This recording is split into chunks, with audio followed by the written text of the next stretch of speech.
Buenas tardes a todos. En primer lugar, agradezco la invitación no solo para mí, sino para poder transmitir, presentar los documentos que alberga el Archivo Catedral de Zamora y también, si me da un poco de tiempo, el Archivo Diocesano para la Edad Moderna. Me alegra también compartir la mesa con una persona a quien aprecio, que tuvimos un amigo común, Peter Linehan, con María Joao, y quiero aquí recordarlo en este momento. Bien, mi objetivo es presentar los documentos referentes a Portugal conservados en el Archivo Catedralicio correspondientes a los siglos XII y XIII. En una primera introducción, una primera reflexión, creo que es necesaria para la comprensión del documento de archivo, que tiene un contenido, es decir, una acción, tiene también una estructura, un tipo documental, y también se le reconoce, además, un contexto, un productor, una institución jurídica, y, en consecuencia, el documento de archivo tiene un hábitat natural, que es el fondo de archivo, resultado de la producción documental de una institución jurídica y de la recepción de unidades que han sido dirigidas a ella y que a lo largo de su vida la institución ha conservado. Sí, en la línea de Michel Zimmermann nos dice que exige al historiador no ignorar las condiciones de elaboración y de contextualización con la génesis del documento. Igualmente se interroga sobre la veracidad documental, así como sobre las relaciones entre la fuente y la historia, aseverando que no hay un proceso directo y lineal a la información del documento, sino que se le exige al historiador desencriptar el contenido, eliminar los obstáculos y las distintas pantallas para llegar al mejor contenido y, sobre todo, la mejor comprensión de la unidad documental. La comprensión de estas unidades que vamos a estudiar parte de un conocimiento del contexto histórico, jurídico, etc.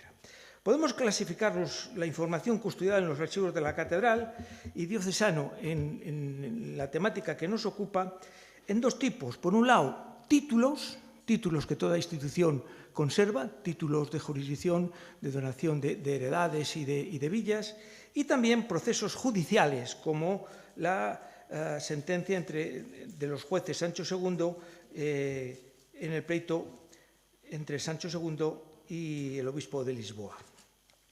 También, si me da tiempo, como archivero, dos menciones sobre la información sobre el mundo portugués y de los portugueses en concreto, de causas tanto civiles como penales como matrimoniales que se instruyeron en la audiencia episcopal que comienza a funcionar a finales del siglo XV. En el siglo XIII también se conservan unidades documentales referentes a la actividad jurídica y procesal de dos obispos con una alta altura jurídica, Martín I y Martín II. Martín II, a nivel personal, mantuvo con la curia romana una relación que fue muy buena, obteniendo la promoción de dos obispados, el de Zamora y el de León. Su episcopado en Zamora estuvo, por una parte, mediatizada por la influencia de los legados pontificios como Juan Ebevil y, sobre todo, por el patrocinio del cardenal Gil Torres, de origen zamorano, según la última investigación de Peter Linehan. Y, por otra parte, el ser también Zamora, un centro de expertos juristas en el siglo finales del XII y el XIII, servidores de los papas Honorio III y Gregorio IX como jueces delegados pontificios. En consecuencia, en la sede zamorana, una sede de frontera, se aunaba la tradición legada por el jurista y glosador Martín I, obispo, y por su sucesor. Y, sobre todo, la ubicación de la diócesis en la frontera con Portugal. Zamora, en consecuencia, era un lugar seguro para ayudar y auxiliar a los obispos lusos en enfrentamientos constantes con los reyes. Entre 1216 y 1243, don Martín II, sus deanes y dignidades recibieron 80 comisiones pontificias. Pero es necesario precisar que una vez Martín II promocionó a León, nuestro obispo ya no recibió ninguna comisión pontificia. En consecuencia, hay que destacar al conjunto de miembros capitulares, que no solo era el obispo, sino el conjunto capitular. Y hay que destacar la figura de don Florencio, arcediano de Martín I, y posteriormente deán con Martín II. Como conclusión, podemos decir que tan importante era el equipo, el titular de la sede, como el equipo de dignidades con el prestigio intelectual del prelado. El primer documento que vamos a analizar es la donación de Alfonso Enrique, rey de Portugal, que dona a la Iglesia de San Salvador y al obispo Esteban y a sus sucesores, es decir, que no lo hacía nominalmente, sino la institución, una heredad propia que tiene la liste que se ha mencionado esta mañana el profesor Martín Viso, en el Manzanal del Barco. Manzanal se encuentra en la orilla izquierda del Esla y, según Martín Viso, la donación de la villa al obispo se debe a que, una vez limitada su capacidad de influencia en el occidente zamorano por una serie de derrotas, opta por deshacerse de las áreas más alejadas. En cuanto a la estructura diplomática, estamos ante un privilegio signado, con una invocación verbal trinitaria, le exige una arenga, la intitulación se introduce por ideo, consta de un pronombre personal, un nombre desarrollado, fórmula de devoción y título, Portugalensium Rex. Y le sigue el dispositivo. El texto, antes de la data, termina con una cláusula final de carácter penal. Estamos ante una composición románica,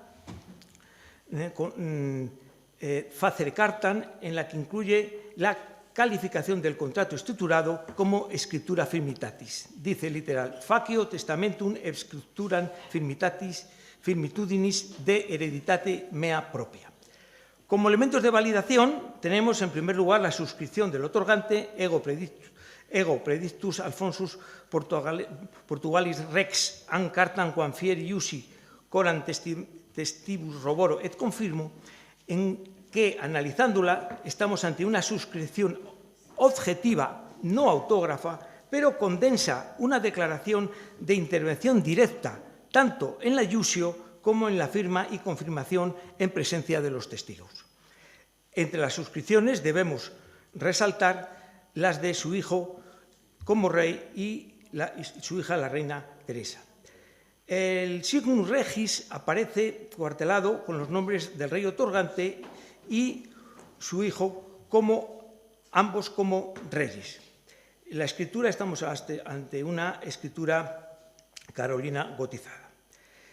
Entre los otros documentos que conserva el archivo tenemos la donación de Urraca Alfonso, hija de Alfonso Enrique de Portugal y su mujer Fernando II, y mujer de Fernando II, que dona al obispo Martín y a la sede la villa de Castrotorafe. Debemos detenernos en la relación mantenida por doña Urraca Alfonso, viuda de Fernando II, con la sede y con el obispo. Tenemos otros testimonios. En febrero de 1204 dona a la sede y al obispo la villa de Gema con todos sus derechos que le pertenecen por título de arras. Y en 1209 otorga a la capilla de San Miguel de la catedral, está situada en el claustro de la catedral, la ceña de Figal en Castrotorafe. Por último, tenemos en 1211 la donación al obispo Martín y a la sede de la villa de Castrotorafe, que dice nomini arrarum abui. Doña Urraca, en las dos primeras donaciones, se presenta en su intitulatio como Regina Mater Regis Legionis e Gallecie, y en la última como Filii Alfonso Portugalis Regis usur quodam Fernandi Illustris Regis Legionis. Otro de los documentos a analizar es la notificación que realiza Sancho I, rey de Portugal, en donde nos relata que ha recibido homenaje de su hijo Alfonso, futuro Alfonso II, y que cumplirá las mandas establecidas en su testamento. Sancho I murió a finales de 1211 en Santarém, rodeado del arzobispo de Braga, el abad de Alcobasa, el obispo de Coimbra y el prior de Santa Cruz. Sancho I, antes de otorgar su segundo testamento, otorgado en 1209, otorga precauciones suplementarias. En primer lugar, solicita el juramento de su hijo y nombra jueces para cumplimiento, entre ellos los mencionados arzobispo de Braga, abad de Alcobaza, etcétera, etcétera. El documento conservado en el archivo catedralicio, otorgada por este monarca el 29 de diciembre de 1210, relata que recibió homenaje de su hijo, el rey Alfonso, quien literalmente dice, quien juró que él nunca permitiría que nadie lo inculpiera, y si hubiese algún problema, que no creo, si alguien quisiese cambiar algo, comisiona al arzobispo de Braga, abad de Alcobaza y prior de Santa Cruz, en este caso de Coimbra, abad de San Tirso y maestre del Temple. Y después de este nombramiento de jueces, introduce otra cláusula más, por la cual, si surge alguna disputa entre ellos, nombra a Gún Méndiz y a Lau Suárez y a Gómez Suárez que no entreguen ningún castra hasta que no se resuelva en juicio. Siguiendo al profesor Matoso, estas cláusulas es una señal evidente de que ya el monarca preveía obstáculos en el cumplimiento de sus legados. En el estudio diplomático tenemos un ejemplar que es un documento simple, diplomáticamente es una estructura sencilla, comienza con el protocolo inicial, con el pronombre ego y nombre sin desarrollar, fórmula de devoción y su título, Rex Portugalia. Le sigue una notificación universal y el texto se inicia con una narratio donde relata que conditi testamento divisi dedito tam pecuniam a sus hijos, etc. Antes de la data solo tiene una cláusula final, que es la corroboración, en que encontramos la orden, es decir, la iusio para la escrituración y anuncio de validación. En esta suscripción ordena hacer dos cartas, una dirigida al arzobispo de Braga y otra para el abad de Alcobazas, que estos dos eclesiásticos serían los que estarían en el lecho junto a su lecho cuando fue su muerte. En cuanto a elementos de validación, es el sello regio, que no nos ha llegado, y es el quirógrafo, que le otorga una relación contractual. Nuestra pregunta, ¿por qué se ha conservado en el archivo de la catedral este documento? Nos tenemos que retrotraer a 1206, cuando Inocencio III nombra como juez pontificio al obispo Martín I y al abad de Moreruela para que Sancho, el rey, devuelva el monasterio de San Mamés a los monjes del Orbao. Pero el dato clave lo encontramos en otro documento pontificio de Inocencio III del 7 de octubre de 1211, donde notifica al arzobispo compostelano, a Martín I, obispo de Zamora, y al obispo de Astorga, que ha confirmado las mandas testamentarias del rey Sancho I a favor de sus hijas. El otro documento es ya un documento judicial en el cual el 23 de agosto de 1238 los jueces Martín I, obispo de Martín II, obispo de Zamora, los abades de Tauroca y prior de Peleas, que era Valparaíso, lo que pasa que en ese momento todavía no habían pasado al lugar de Valparaíso y se denominaba Peleas, dictan sentencia como jueces pontificios entre el rey Sancho II y el obispo de Lisboa. En esta sentencia notifican a todos los eclesiásticos del reino que levantan el entredicho impuesto contra los lugares del obispado a los que fuera el rey y ordenan a los eclesiásticos celebrar santos oficios ante el rey y que pueden administrar los sacramentos. Bien, para interpretar y contextualizar bien esta sentencia tenemos que retrotraernos 7 años antes, cuando a estos mismos jueces apostólicos en 1231 se les comisiona para que hagan todo lo posible para que el monarca portugués Sancho II devuelva todo lo que él y su padre Alfonso II habían extorsionado al rey, habían extorsionado al obispo Suero de Lisboa y su diócesis. Debemos de mencionar que entre 1231 y la fecha de la sentencia 7 años, pues hubo 9 nombramientos de jueces pontificios a eclesiásticos españoles. Entre ellos, el famoso Deán Magister Florencio, que desgraciadamente no hemos conservado su testamento, aunque en los inventarios del siglo XVIII sí aparece reseñado, pero no nos ha llegado. Por eso yo en el catálogo que hice figura el testamento, porque lo tomé de los inventarios del siglo XVIII, pero desgraciadamente no nos ha llegado. Os puedo comentar una anécdota. Cuando estaba Peter Lenihan haciendo un trabajo, me decía, por favor, búscalo, que es un documento muy interesante. Digo, pero que no aparece, que me es imposible. Bien, estas comisiones de eclesiásticos españoles trataban de resolver causas que se centran en la ocupación y expolio de bienes eclesiásticos por el rey a las diócesis de Oporto, Braga y Lisboa.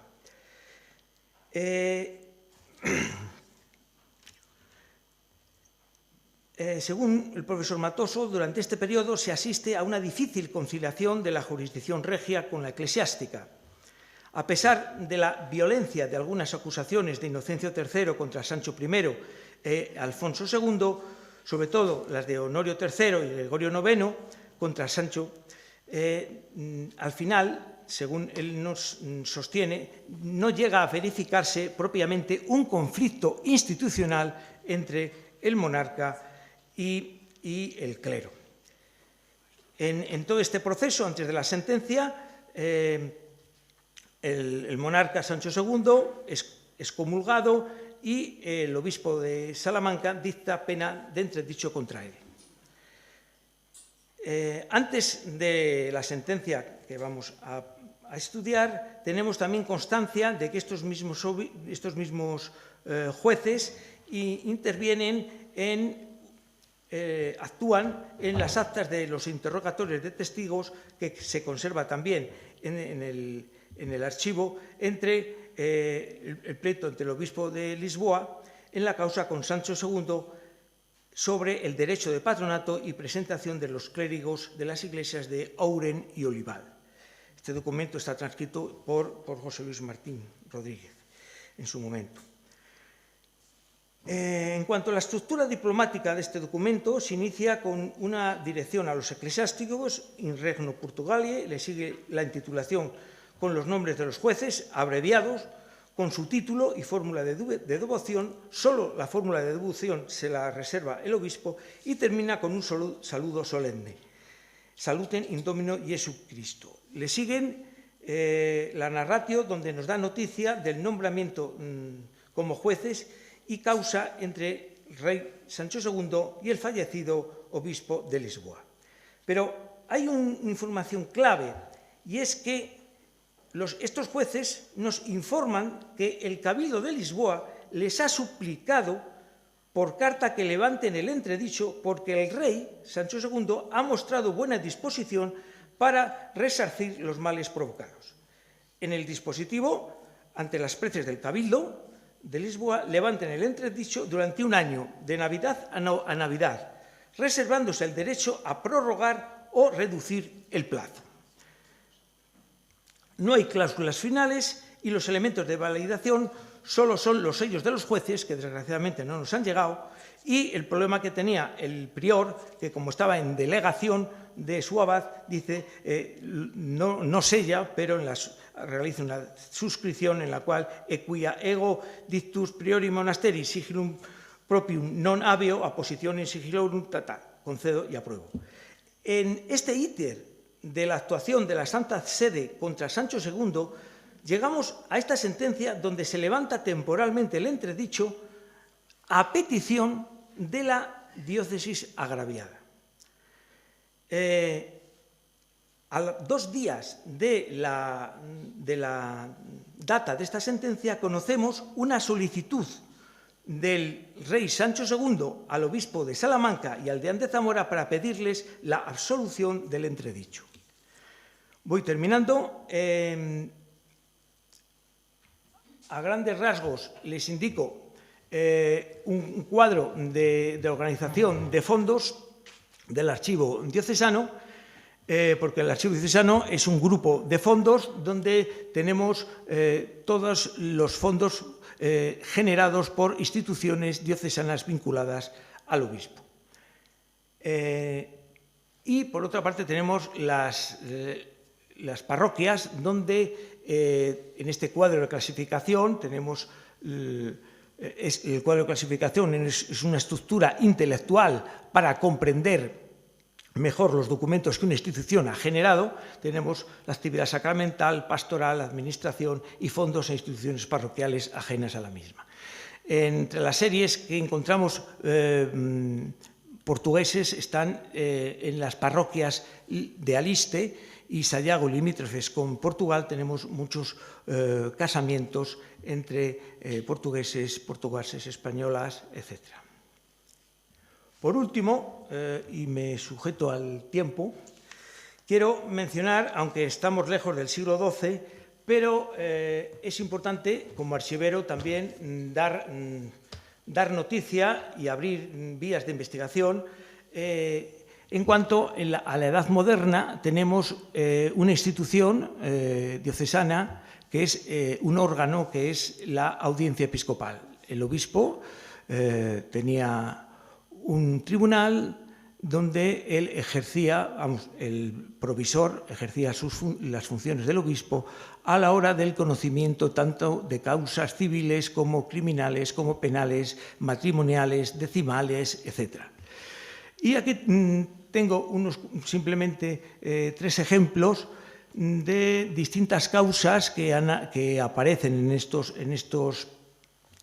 este tribunal, y que, digamos, todavía este tribunal es un tribunal poco explotado para el volumen de información que tiene. Tenemos, en un primer lugar, autos de la causa ante el fiscal general contra Pedro Montero, clérigo portugués desterrado de su país, y además de llevar una vida de vagabundo, se embriaga y atemoriza a las gentes con un pistolete, y tuvo pendencia con un barbero de Torres, a quien le robó, bajo amenaza del pistolete, ropa y un espejo. Bueno, aquí tenemos un documento que aparentemente curioso, pero nos refleja una vida cotidiana y un nivel de información que no nos lo aportan otro tipo de fuentes documentales.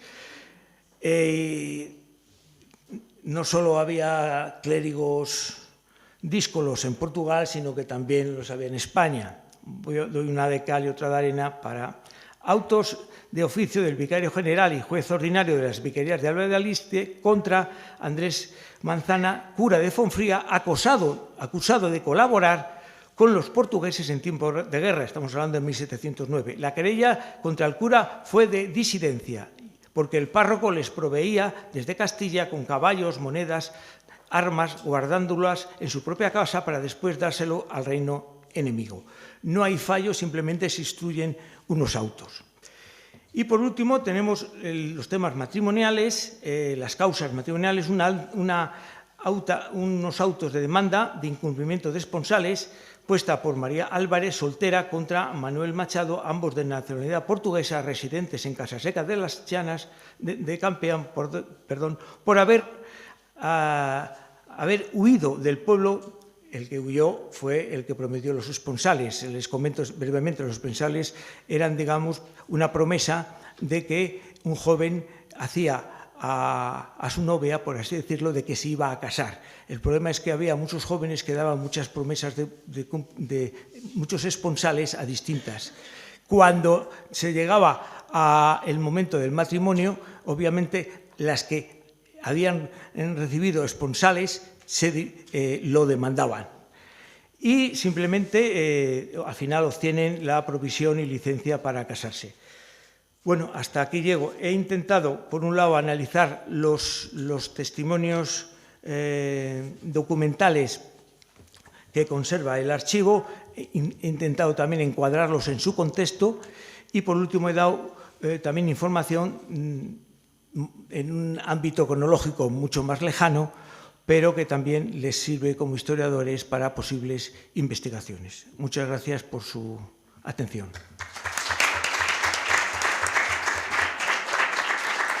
Muy bien.